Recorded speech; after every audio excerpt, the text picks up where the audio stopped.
چونکہ اللہ تبارک و تعالی نے مسلمانوں کو یہ فرمایا تھا کہ یہ یہودی لوگ جو طرح طرح کی سازشیں بھی کر رہے ہیں اور اسلام کے خلاف پروپیگنڈا بھی کر رہے ہیں اور اسلام کے خلاف طرح طرح کے شبہات بھی لوگوں کے دلوں میں پیدا کر رہے ہیں، اور یہ چاہ رہے ہیں کہ کسی طرح جو لوگ مسلمان ہو گئے ہیں وہ واپس کفر کی طرف چلے جائیں، تو آپ اس وقت ان کی طرف دھیان نہ دیجیے. آپ فی الحال اپنے کام میں لگے رہیے. فی الحال ان کے ساتھ جنگ یا لڑائی کا کوئی موقع نہیں ہے، اور ابھی اللہ تعالیٰ کی طرف سے یہ حکم نہیں آیا کہ آپ ان کے ساتھ جنگ کریں یا لڑائی کریں یا ان کو اس قسم کی سازشوں کی سزا اس دنیا میں دیں. اس کا موقع کبھی آگے آنے والا ہے. اسی لیے فرمایا تھا حتی یاتی اللہ بامرہ، کہ اللہ تعالیٰ اپنا فیصلہ لے آئے. تو اب اللہ تبارک و تعالیٰ فرماتے ہیں کہ مسلمانوں سے خطاب کرتے ہوئے کہ اب تم اپنے کام میں لگے رہو، جس کام کا حکم دیا جا رہا ہے وہ اپنے زندگی میں اختیار کرو، اور فی الحال ان یہودیوں سے تعرض چھوڑ دو. چنانچہ آگے اسی کا حکم دیا گیا ہے، اور جو آیتیں آگے آ رہی ہیں اس میں اللہ تبارک و تعالیٰ نے ایک طرف مسلمانوں کو خطاب فرمایا ہے کہ وہ اپنے کام میں لگے رہیں، اور دوسری طرف یہ بتایا ہے کہ در حقیقت یہ لوگ جھوٹی قسم کی آرزوؤں میں مبتلا ہیں، اس کی وجہ سے یہ وہ حرکتیں کر رہے ہیں جن کا ذکر پیچھے آیا. چنانچہ اگلی آیت میں اسی کا بیان ہے. باری تعالیٰ فرماتے ہیں اعوذ باللہ من الشیطان الرجیم بسم اللہ الرحمن الرحیم وَأَقِيمُوا الصَّلَاةَ وَآتُوا الزَّكَاةَ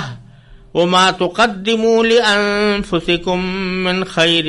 تَجِدُوهُ عِندَ اللَّهِ إِنَّ اللَّهَ بِمَا تَعْمَلُونَ بَصِيرٌ. وَقَالُوا لَن يَدْخُلَ الْجَنَّةَ إِلَّا مَن كَانَ هُودًا أَوْ نَصَارَىٰ تِلْكَ أَمَانِيُّهُمْ قُلْ هَاتُوا بُرْهَانَكُمْ إِن كُنتُمْ صَادِقِينَ. بَلَىٰ مَنْ أَسْلَمَ وَجْهَهُ لِلَّهِ وَهُوَ مُحْسِنٌ فَلَهُ أَجْرُهُ عِندَ رَبِّهِ وَلَا خَوْفٌ عَلَيْهِمْ وَلَا هُمْ يَحْزَنُونَ. وَقَالَتِ الْيَهُودُ لَيْسَتِ النَّصَارَىٰ عَلَىٰ شَيْءٍ وَقَالَتِ النَّصَارَىٰ لَيْسَتِ الْيَهُودُ عَلَىٰ شَيْءٍ وَهُمْ يَتْلُونَ الْكِتَابَ كَذَٰلِكَ قَالَ الَّذِينَ لَا يَعْلَمُونَ مِثْلَ قَوْلِهِمْ فَاللَّهُ يَحْكُمُ بَيْنَهُمْ يَوْمَ الْقِيَامَةِ فِيمَا كَانُوا فِيهِ يَخْتَلِفُونَ. ان آیات کا ترجمہ یہ ہے کہ اور نماز قائم کرو اور زکوٰۃ ادا کرو، اور یاد رکھو کہ جو بھلائی کا عمل بھی تم خود اپنے فائدے کے لیے آگے بھیج دو گے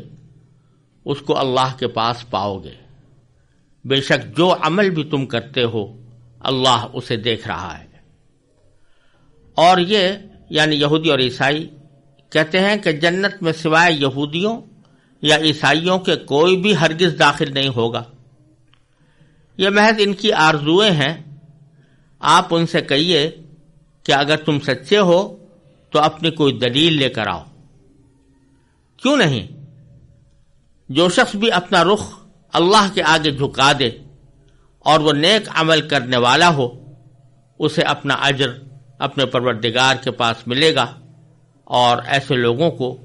نہ کوئی خوف ہوگا اور نہ وہ غمگین ہوں گے. اور یہودی کہتے ہیں کہ عیسائیوں کی کوئی بنیاد نہیں، اور عیسائی کہتے ہیں کہ یہودیوں کی کوئی بنیاد نہیں، حالانکہ یہ سب کتاب پڑھتے ہیں. اسی طرح وہ مشرکین جن کے پاس کوئی علم ہی سرے سے نہیں ہے انہوں نے بھی ان اہل کتاب جیسی باتیں کہنی شروع کر دی ہیں. چنانچہ اللہ ہی قیامت کے دن ان کے درمیان ان باتوں کا فیصلہ کرے گا جن میں یہ اختلاف کرتے رہے ہیں. سب سے پہلی آیت میں اللہ تبارک و تعالی نے مسلمانوں کو یہ حکم دیا ہے کہ وہ فی الحال یہودیوں سے لڑائی وغیرہ کا خیال دل سے نکال کر اپنے کام میں لگیں، اور ان کاموں میں سب سے پہلے اقیم الصلاح کا ذکر فرمایا اور پھر آتوا الزکاۃ. یعنی نماز قائم کرو اور زکوٰۃ ادا کرو. یہ جملہ اقیم الصلاۃ اور اسی طرح آتوا الزکاۃ یہ قرآن کریم میں بہت سی جگہوں پر آیا ہے، اور اس میں مسلمانوں کو نماز قائم کرنے کی اور زکوٰۃ ادا کرنے کی تلقین فرمائی گئی ہے، بلکہ اس کی تاکید فرمائی گئی ہے. چونکہ یہ جملہ پہلی بار آ رہا ہے، کیونکہ اس سے پہلے نیک بندوں کی تعریف کرتے ہوئے سورہ بقرہ کے آغاز میں ضرور اس کا ذکر آیا تھا، یقیمون الصلاۃ، کہ وہ نماز کو قائم کرتے ہیں، لیکن ایک حکم کے طور پر وَأَقِیمُوا الصَّلَاةَ جو بہت سی جگہوں پر قرآن کریم میں آیا ہے، یہ اس کا پہلا موقع ہے. لہذا تھوڑی سی اس کی تفسیر سمجھ لینا مناسب ہے. قرآن کریم نے جہاں پر بھی نماز پڑھنے کا حکم دیا ہے تو یہ نہیں فرمایا کہ نماز پڑھو، بلکہ ہر جگہ اقیم الصلاۃ کا ارشاد فرمایا گیا ہے، جس کے معنی ہے نماز قائم کرو. بلکہ اگر عربی زبان کے لحاظ سے دیکھا جائے تو اقیمو یہ امر کا صیغہ ہے اور اقامت سے نکلا ہے. اقامت کے دو معنی ہوتے ہیں، ایک تو کسی چیز کو قائم کرنا، یعنی اس کو مستقل بنانا. جیسے مثال کے طور پر کہا جاتا ہے کہ کسی شخص نے دیوار قائم کر دی، دیوار کھڑی کر دی، یعنی اس کو مستقل طور پر تعمیر کر دیا. تو اقامت کے معنی مستقل طور پر کسی چیز کو کھڑا کرنے کے بھی آتے ہیں، اور اقامت کے معنی کسی چیز کو سیدھا کرنے کے بھی آتے ہیں. اگر کوئی چیز ٹیڑھی ہے اور آدمی اس کو سیدھا کر دے تو اس کو بھی اقامت عربی زبان میں کہا جاتا ہے. تو یہاں اللہ تبارک و تعالی نے نماز کے لیے اقامت کو جو استعمال فرمایا ہے، اس میں دونوں قسم کے مفہوم شامل ہیں. ایک طرف یہ مفہوم شامل ہے کہ نماز کو قائم کرو، یعنی اس کو مستقل پابندی کے ساتھ ادا کرو. گنڈے دار نماز کا حکم نہیں ہے کہ کبھی پڑھی اور کبھی چھوڑ دی، بلکہ اقامت کے معنی یہ ہوئے کہ اس کو مستقل طور پر قائم کرو اور ایک اس کا ایک اپنی زندگی کے اندر ایک مستقل معمول بناؤ. اور اسی میں یہ بات بھی داخل ہے کہ نماز کو جماعت کے ساتھ ادا کرو، کیونکہ مردوں کے لیے حکم یہ ہے کہ وہ نماز جماعت کے ساتھ ادا کیا کریں. تنہا جو نماز پڑھی جاتی ہے مردوں کی طرف سے، وہ نماز کامل نہیں ہوتی، ناقص ہوتی ہے. لہذا نماز قائم کرنے کے اندر یہ مفہوم بھی داخل ہے کہ جماعت سے نماز پڑھو، جماعت کا اہتمام کرو. تو اقامت کے پہلے معنی کے لحاظ سے اس میں دو چیزیں شامل ہو گئیں، ایک نماز کی پابندی، اور جب بھی نماز کا وقت آئے تو آدمی نماز کا اہتمام کرے، اور دوسرے اس نماز کو جماعت کے ساتھ ادا کرنا، انفرادی طور پر بلا عذر نماز ادا کرنے سے پرہیز کرنا، بلکہ جب بھی نماز آدمی ادا کرے تو کوشش اس بات کی کرے کہ وہ جماعت کے ساتھ ادا ہو. اور دوسرے معنی اس کے ہیں سیدھا کرنا، جس کے معنی یہ کہ نماز جب پڑھو تو اس کے ظاہری اور باطنی ہر قسم کے تقاضوں کو پورا کرو، جس میں یہ بات بھی داخل ہے کہ نماز اس طرح پڑھو جیسے نبی کریم سرور دو عالم صلی اللہ علیہ وسلم نے پڑھی. اور آپ نے پڑھ کر یہ فرمایا کہ صلو کما رأیتمونی اصلی، آپ نے صحابہ کرام سے فرمایا کہ تم ایسے ہی نماز پڑھا کرو جیسے کہ تم نے مجھے نماز پڑھتے ہوئے دیکھا. تو آپ نے جس طرح پڑھی ہے کہ جس طرح آپ نے قیام فرمایا اس طرح قیام کرو، جس طرح آپ نے رکوع فرمایا اس طرح رکوع کرو، جس طرح سجدہ فرمایا اس طرح سجدہ کرو، جس طرح آپ نماز میں بیٹھے اس طرح بیٹھو. تو نماز کی جو ظاہری ہیئت ہے اور اس کی جو ظاہری شکل ہے اس کو سیدھا کرو. سیدھا کرنے کے معنی یہ کہ اس کو ٹھیک ٹھیک آداب اور شرائط کے ساتھ ادا کرو. جلدی جلدی اس طرح پڑھ لینا جیسے کوئی سر سے فریضہ ٹالا جاتا ہے کہ آدمی نے ذرا سی دیر بس سر جھکایا اور پھر فوراً کھڑا ہو گیا، یہ نماز کو سیدھا کرنا نہیں ہے. اسی لیے ایک مرتبہ نبی کریم سرور دو عالم صلی اللہ علیہ وسلم نے ایک صاحب کو دیکھا کہ وہ بہت جلدی جلدی نماز پڑھ رہے ہیں، تو آپ نے بعد میں فرمایا کہ صلی فإنک لم تصلی، جاؤ دوبارہ نماز پڑھو کیونکہ تمہاری نماز نہیں ہوئی،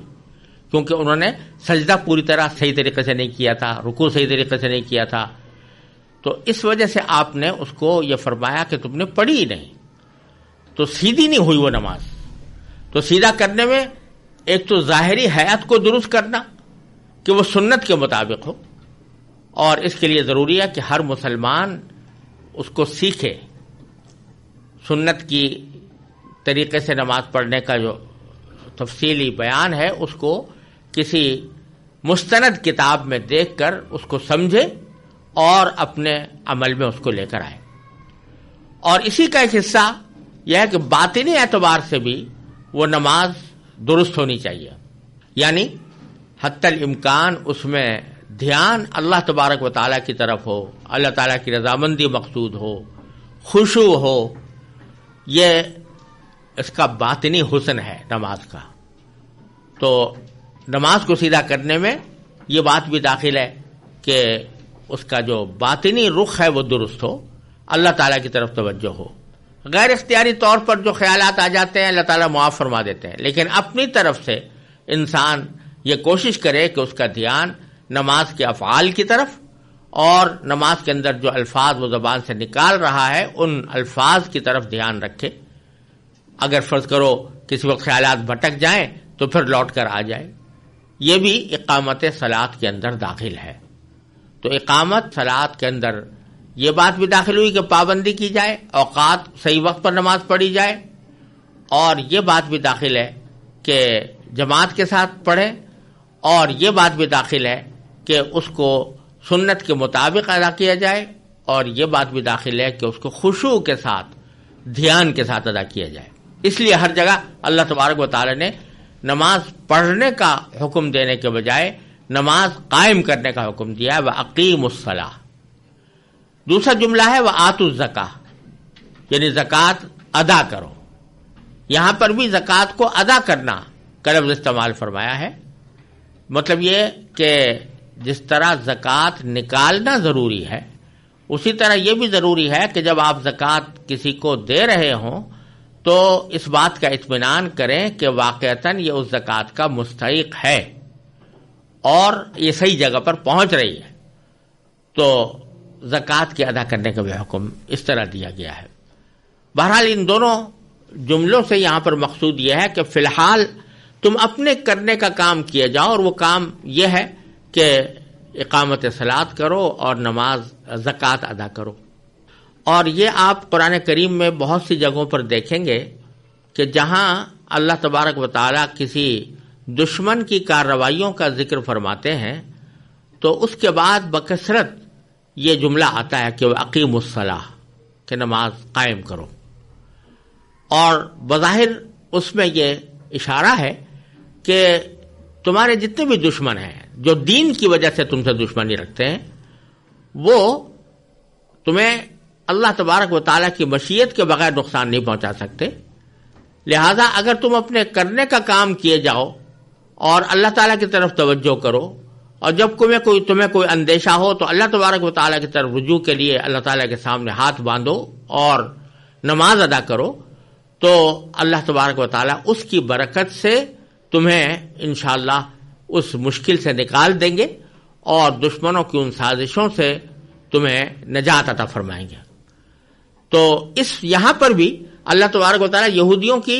سازشوں کا اور ان کے پھیلائے ہوئے شبہات کا ذکر فرماتے ہوئے فرما رہے ہیں کہ اس وقت تو تم درگزر سے کام لو، کوئی دنیاوی طور پر ان کو سزا نہ دو، لیکن نماز کی طرف متوجہ ہو جاؤ، کیونکہ جب اللہ تبارک و تعالیٰ کو راضی کرو گے، اللہ تبارک و تعالیٰ کے ساتھ تعلق تمہارا مضبوط ہوگا، تو اس کے نتیجے میں اللہ تبارک و تعالیٰ کی طرف سے مدد آئے گی، اور حتیٰ یاتی اللہ بامرہ، یعنی اللہ تعالیٰ اپنا فیصلہ لے کر آئیں گے اور اس صورت میں تمہارے دشمنوں کو شکست کا سامنا کرنا پڑے گا۔ تو اس سے یہ بات بھی معلوم ہو رہی ہے کہ جب کبھی مسلمانوں کو مشکلات درپیش ہوں، عمومی مشکلات، اجتماعی مشکلات، تو اس کا بہترین حل ایک یہ بھی ہے کہ بندے اللہ تعالیٰ کی طرف متوجہ ہوں اور نمازوں کا اہتمام کریں، اس میں فرائض بھی داخل ہیں اور نفلی نمازیں بھی داخل ہیں جس میں نماز حاجت ہے. مثلا نبی کریم صلی اللہ علیہ وسلم نے تلقین فرمائی ہے کہ جب تمہیں کوئی حاجت پیش آئے تو اللہ تبارک و تعالی سے اپنی حاجت مانگنے سے پہلے 2 رکعتیں نماز حاجت کی نیت سے پڑھو اور پھر اللہ تعالیٰ سے مانگو. اور حدیث میں بھی آتا ہے کہ نبی کریم سرور دو عالم صلی اللہ علیہ وسلم کو جب کوئی پریشانی ہوتی تو فوراً آپ نماز پڑھتے تھے. حدیث کے الفاظ یہ ہیں کہ اذا حزبہ امر فزع الی الصلاۃ، کہ جب آپ کو کوئی پریشانی پیش آتی تو آپ جلدی سے نماز کی طرف متوجہ ہوا کرتے تھے. تو یہ سبق بھی اس آیت سے ہمیں مل رہا ہے کہ جب کبھی کوئی پریشانی پیش آئے تو رجوع الی اللہ کا اہتمام کیا جائے، اور نماز کا اس میں خاص طور پر ذکر فرمایا گیا ہے. اور پھر یہ ایک سوال پیدا ہو سکتا تھا کہ ہم نماز تو ادا کریں اور زکوٰۃ بھی ادا کریں لیکن جہاد نہ کریں، تو جہاد بھی تو ایک بہت بڑا فریضہ ہے. تو کیا جہاد کو چھوڑ کر محض اس نماز اور زکوٰۃ ادا کرنے سے اللہ تبارک و تعالیٰ کی رضا ہمیں حاصل ہو جائے گی؟ تو اس کا جواب اگلے جملے میں دیا جا رہا ہے. اللہ تعالیٰ فرما رہے ہیں کہ چونکہ ابھی تمہیں اللہ تعالیٰ کی طرف سے جہاد کا حکم نہیں دیا گیا ان یہودیوں کے خلاف، لہذا یہ نہ سمجھو کہ جہاد کے بغیر جب تم نماز روزہ کرو گے یا زکوٰۃ ادا کرو گے تو اس سے تمہیں اللہ تبارک و تعالیٰ کا قرب یا اس کی رضا حاصل نہیں ہوگی، بلکہ حقیقت یہ ہے کہ وَمَا تُقَدِّمُوا لِأَنفُسِكُم مِّن خَيْرٍ، تم اپنے فائدے کے لیے جو عمل بھی آگے بھیجو گے، یعنی اللہ تبارک و تعالیٰ کے پاس تمہارا وہ عمل ذخیرہ ہوگا آخرت کے لیے، تو تجدوہ عند اللہ، تم اس کو اللہ کے پاس پاؤ گے. وہاں جا کر تمہیں پتہ چلے گا کہ یہ نمازیں، یہ روزے، یہ زکوٰۃ، یہ صدقات جو تم یہاں کر رہے ہو بظاہر کتنے ہی معمولی نظر آتے ہوں، لیکن اللہ تبارک و تعالیٰ کے یہاں جب پہنچو گے تو ان کا بہت بڑا عظیم ذخیرہ تمہیں ملے گا. اور